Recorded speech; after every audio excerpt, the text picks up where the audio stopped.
Welcome back for another episode of Real Fake Guns. In this episode we're going to take a closer look on the Zastava M70 AEG.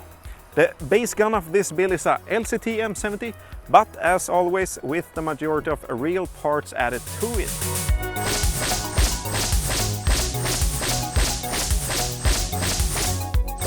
And in this video I'm going to show you how I did it.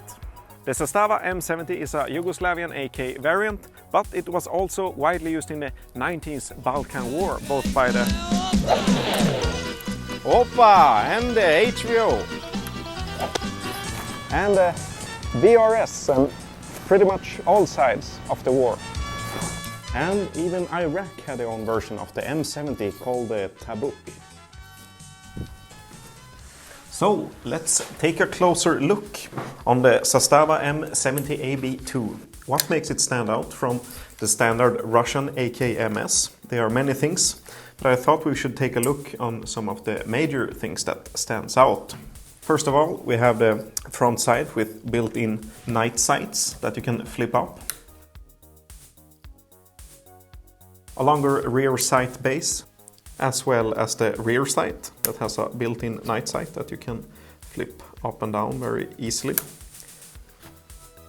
The rear sight block is also slightly longer than a standard one, which makes the smooth top cover slightly shorter. The 3-hole handguard, that's also much longer than a standard AKM length handguard. The front trunnion is square, unlike the slanted standard one. Also, the receiver has a RPK style bulge. The fire selector markings are also different. U, R and J. The bolt carrier is chromed. The fire selector is a smooth milled AK style with an added wing that makes it easier to use the fire selector when the folding stock is folded, as you can see here. Very easy to use. The magazine is different, as you can see here. The two ribs are different from the Russian style that has more ribs in different shapes. The pistol grip is black and has a groove for the thumb. That is very typical for the Zastava. Here we have a real one. They are pretty similar. And we have the gas block with a built-in grenade sight. And what this does is that it blocks the gas block from pushing the gas and cycling another round. And you use this with a blank firing bullet. And why you do that is because you want to fire this grenade. And to mount this, you need this, what's often called a trombone. To mount it, you just unscrew the slant muzzle brake and screw on the trombone. And when you have it on like this, you add the grenade and put it on semi-auto. And now it's ready to shoot the grenade. This is just a training grenade, a real one, but training grenade. So it's not a live one, but this is what they look like. The live ones are painted green. So that's a pretty cool feature for the Zastava M70 AKs. Those are some of the major things that make this stand out from other AKs. The base for this build is a LCT M70 AEG to actually have that model, which is pretty cool and helps out a lot when building this. And the majority of this build is of course based on the real gun. Majority of parts are real. So where did I get the real parts from? I got this back in, I think, 2016 when Sid Military had their sale. I bought this complete but deactivated. Then I stripped it down for a parts kit to make it legal here and then rebuilt the LCT with the parts. Since then, sadly, the laws in Germany has changed, so Sid Military aren't selling these deactivated guns anymore. So I sadly don't know where you can buy it. There are still some parts kits in the US, but other than that, it's hard to say.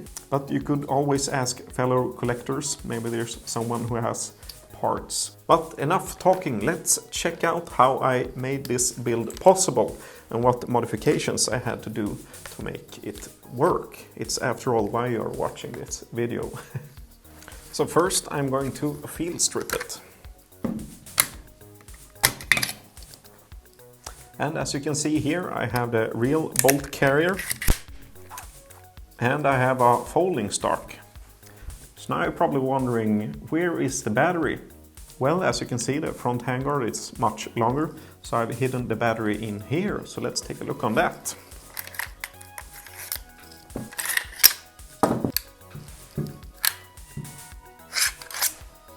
And here we have the battery.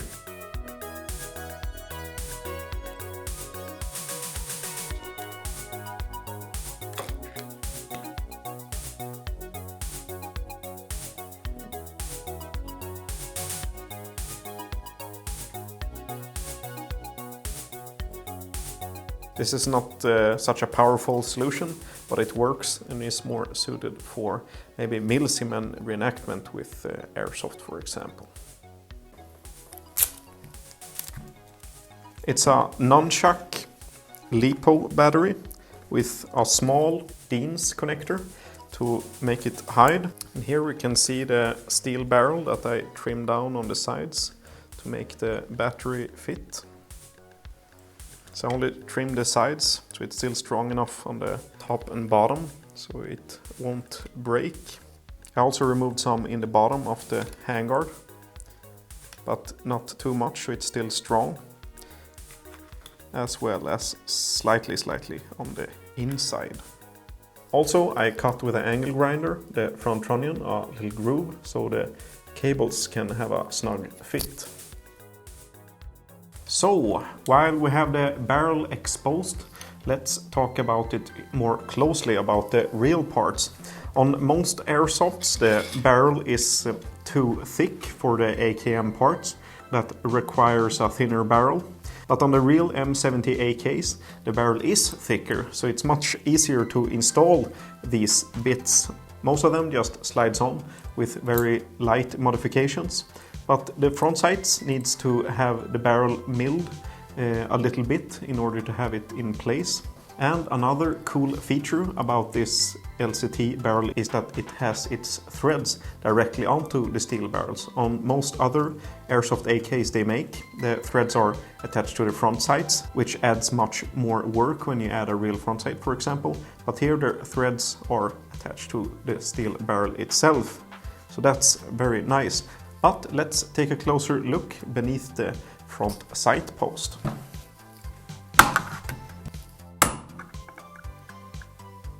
As this is a real front sight post, when you punch out this pin, this little plunger here is spring pressured, so this will shoot out. So make sure you catch that. I have lost it many times. Here we have the plunger, so I'll put it away in a safe spot. Now let's take the second one. And now we can remove the front sight post. On the airsoft ones, they're only a pin here and not in the back. So what I had to do is make another. This is maybe not the most beautiful one I have done. And here we have the original LCT groove, and here we have the added one. And what you do is that you add the front sight post, put the pin in here so it's secured, and then you can drill from each side to mark where it is. And then I use a small cutting disc to cut from above, and then take the last little bit with a file and do it by hand. So you'll have a nice tight fit on it. And if we continue on to the gas block, this one slides on very nicely, no modifications needed, other than if you are using a real gas tube, because the gas tube on the LCT is slightly longer and the real one is slightly shorter, so I had to move it somewhat back. And same here as with on the front side post, I held it in place and drilled on each side when it was straight. And for the handguard retainer, all you have to do is to make this slightly bigger, and you do it with a file by hand and take very little each time so that the lever can lock. It has somewhat play as it's slightly bigger, but once you secure it with the handguard and close the lever, it sits there nicely. And on the rear sight block, as you can see, it's slightly bigger, so I added some material here. That is a small piece of sheet metal that I wrapped around. And once it's in place, you just hammer in the pin and it will sit in place. This is maybe not the nicest looking ones, but as it's covered up, I didn't bother so much about it. The handguards themselves are drop-in fit, no modifications needed, other than on the lower handguard you need to add some material. I used hot glue. It's a solution that works as the tab is too small for the LCT receiver. I have plans to make a 3D printed adapter to make it look better in the future. And here is my 3D printed adapter that I've designed for the M70 handguards. Very simple design, and as you can see, it slides on very easily.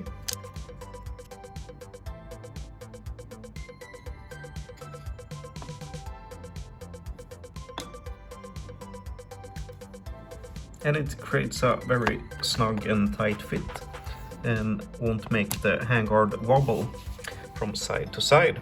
And this is available on my Patreon with my 3D print tier. You can download it and print it yourself. And speaking of 3D print, there are no slim grips available for the M70 at the moment. And you might think a real slim motor should fit in a real pistol grip. They don't, especially not with the thumb groove here. The motor will be exposed and will not fit. So what I did is that I scanned a real grip and did some alterations in order to have the slim motor to fit. I hope to release it soon, and it will be most likely be exclusive for my Patreon supporters in the future. I have done one before that I can show you. Here is my milled Type 56 build. This is a 3D printed wood slim pistol grip. What's nice about the wood 3D print is that it's filament used with real wood dust and PLA. Then you can use stain and shellac, for example, and it will match up the real wood very nicely. And this is also from a real scan. I will most likely release these later on in the future. They have a very nice and slim grip with the slim motor. But a little trick for those of you who intend to keep the LCT one to make them look closer to the real ones. The LCT, when it comes, it's more of a deep gray than a deep black as the real one. So what I did to fix it, I used Belton semi-gloss black and spray painted it, and I also added some Belton Molotov gloss spray paint. And then some slight weathering, and it looks pretty close to the finish of a real one. So let's take a look on the trigger guard. And here we have it. I would say this is pretty much exactly as in my GHK video. The only difference you have to do with the trigger guard is to remove the part here so that it works with the AEG pistol grip. Other than that, you need to expand these 4 holes so they get slightly bigger so that they will align with the threaded holes on the receiver, as you can see here. And that's it for the trigger guard, very easy installation. Alright, so let's take a look on the real bolt carrier. The alterations I did to this is to remove a lot of material on the bottom side. I used an angle grinder, and you have to measure the gearbox so that it aligns well. And here we can see all the material removed. I followed this line here to make it smooth so that it would fit with the gearbox. I also had to trim down the hop-up slightly, remove some material, so this could travel smoothly. We also welded two pieces here so that it would not rotate as much. This one was the first I did. It's not perfect, but it works. The second one I did is on my milled Type 56 AK. And I did some alterations to this one, so this one is a better update that I thought I would show you. Here you will notice it sits so much better in place, and that is because, if you take a look here, I saved this little wing here. It's a very small one, and you really need to focus to save it. It's very strong though, as this is hardened steel, so it will keep in place, but I really recommend to save that, as you will get it much more stable when you rack it. Because if we take a look on this one, it will have some more play compared to this one. And here we have the real recoil spring, and for this I got some welding help from my friend AEG AK Moffa.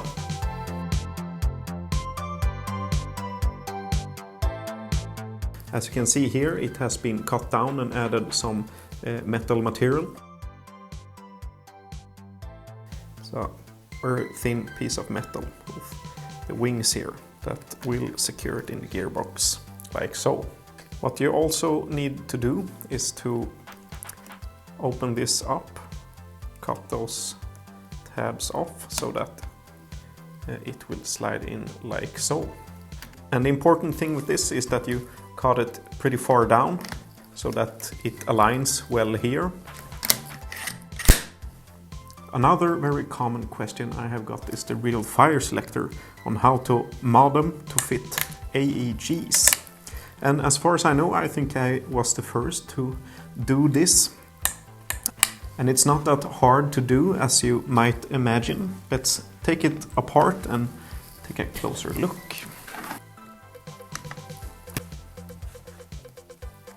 And here we have the fire selector.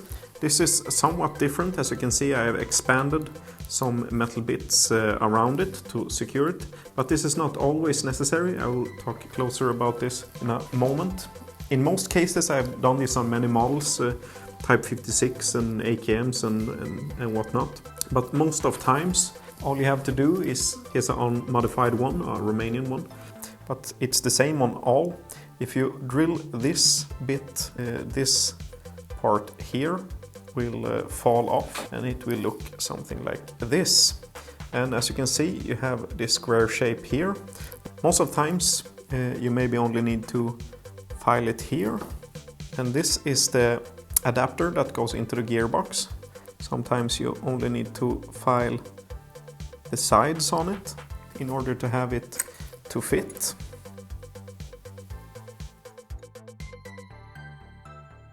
Once you have the adapter filed for the correct dimension, you can fasten it in a vise and just press it in.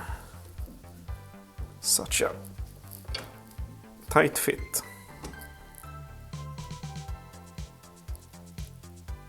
Yeah, this will be very snappy and tight.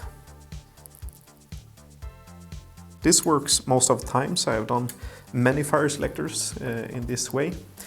But if you're having trouble with the stops with the CME and Auto, for example, you can make this another way. As you can see here, this is slightly different. Here we have our fire selector, and when we drill this part out, we will have a shape like this. But it might be wrong. You maybe need another angle. If so, you file a new angle like this, so it will fit in that way. And to secure it, this is how it looks now, but if we turn it like so, and here we have this part that goes in here. This already have one, but it will go in here like so. It will go up like this, These are often too tall, making the fire selector stand out from the receiver. So you want to cut it down, but you also cut it up like this. When you cut it like this with a cutting disc, you can bend them out like so. As you can see here, you hammer it down, it will expand, and that will lock it in place. And then you have the special angle you need, and that will work. I'm sorry if this is slightly confusing, but I hope you understand. Most of times you don't have to do it this complicated. It's pretty simple, as I explained on the other fire selectors. It can differ some from manufacturers with these small parts, but most of times you can file them to the shape that you want with a small file. And make sure you take very little each time so you get a very nice and tight snug fit. And another thing that I like to do on my fire selectors to get them very snappy and hard is to bend them. As you can see here, it's slightly curved. And when you install it, you press it down hard while you screw, and you will have a super stiff fire selector, like on the real ones. The airsoft ones can be very flimsy and jump around when you shoot if you have a bad one. This is also a trick you can do on regular airsoft fire selectors. Here we have the fire selector screw that goes into here, via here. Often it has very sharp corners, but a little trick I do is to spin it around and take a small file, and you can round down the corners so it looks more like a real fire selector that often is very round. It can depend from country and manufacturer and such which shape it has, so look on the real deal before you change yours. This is made for the Zastava. And for the bare metal, just use some bluing liquid. I recommend Birchwood Casey, for example, to darken it. And then I have given it some slight weathering again, so it matches the real parts. Another very common question I have got is how to add a real folding stock to the AEG. So let's take it apart and look how it's modified to fit. Here's a quick comparison between the airsoft stock and the real stock. It's pretty much similar, but there are small details that differ. If you look here, for example, this is different, as well as the rivet. It has two rivets and only one rivet here, but otherwise pretty much the same. And on the other side, it has two rivets here as well, and only one rivet here. And this one is much longer, and this is slightly shorter. This screw as well is the same one as for fire selector. It has also been modified as with on the fire selector, making it slightly more round than the sharp edges as before. This is also from the real stock. All you need to do to modify this real one is to cut it off here and here and add a spacer on the inside. As you can see, it's pretty similar but have a different texture, which is very cool. This button here is threaded. It's a very common thing that you will lose on the field, so make sure to tighten this every time you play. I have lost it once, and in order to get a new button you will have to buy a new, completely new mechanism. So keep that in mind and you will probably save a few bucks. This little sling loop here is slightly different than the airsoft one. Here is the real Yugo sling loop, and here's the airsoft one based on the Russian variant. As you can see, the Yugo is much more square. And to loosen these big parts here, we'll have to unscrew some small grub screws. Now when we have unscrewed this little small screw, we can screw this whole part. And here we can see the real sling loop, and it's very easy to install. You just hook it on like so. And in the back here is another small grub screw, this big part that you will need to loosen. Now this pops off. I'm sure there are pretty good guides on how to remove and install the airsoft stock, so I won't bother with it too much and focus on how to mod the real parts to fit.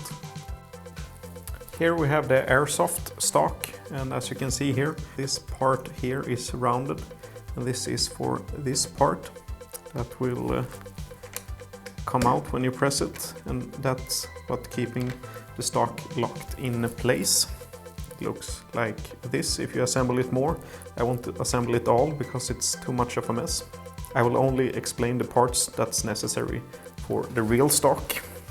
And if we take a look on the real stock, you can see it has two holes like this, and it's not rounded like so. So what you need to do is to replicate this shape from the airsoft one onto the real one, and Dremel out or cut out these parts. And I used this as template.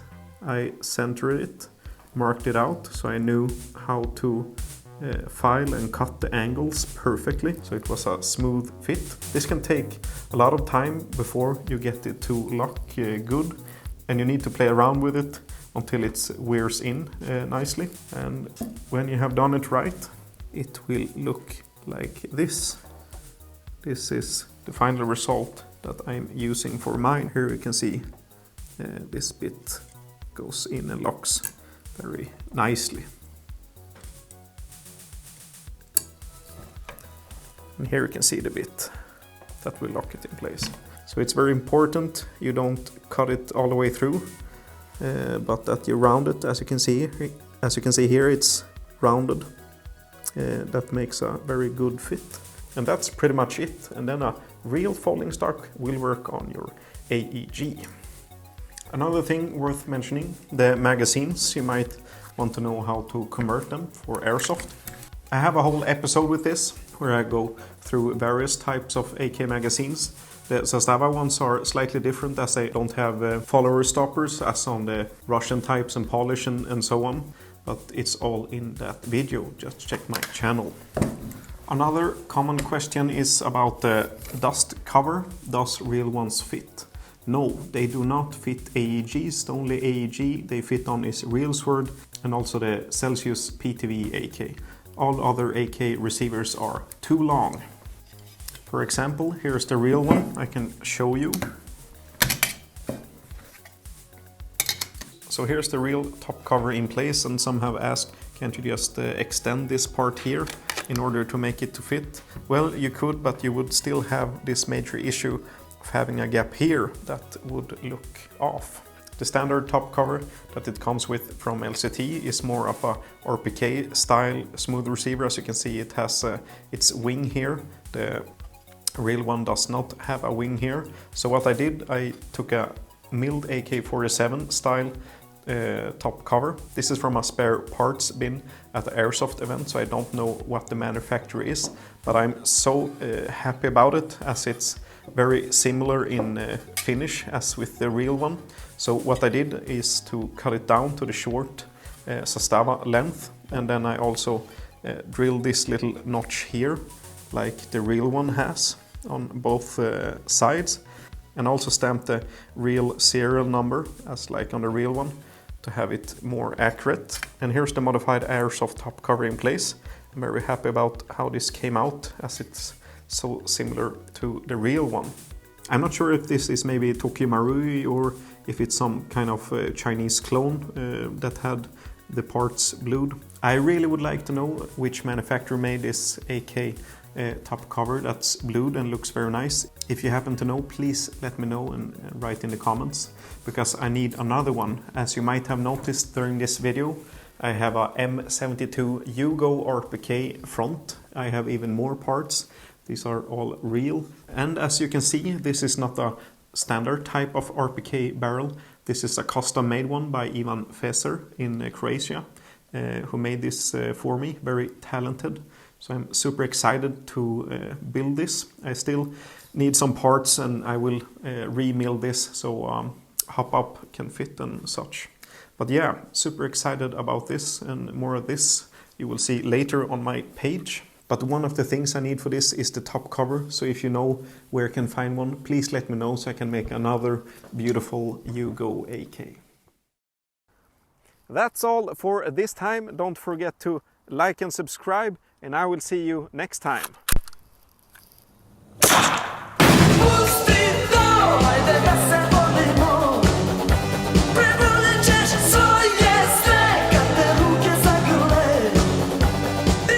this episode we're going in this fitta. Jag klipper upp alla bloopers sen. Fitta! Fitta! Fan! Satan! Snopp! Ja. Fitta! Ja, fan jag var snabb.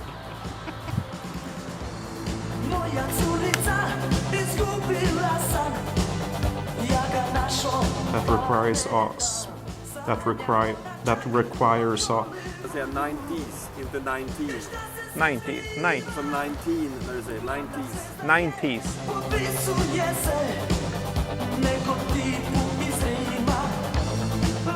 HVO, kastar in i bild.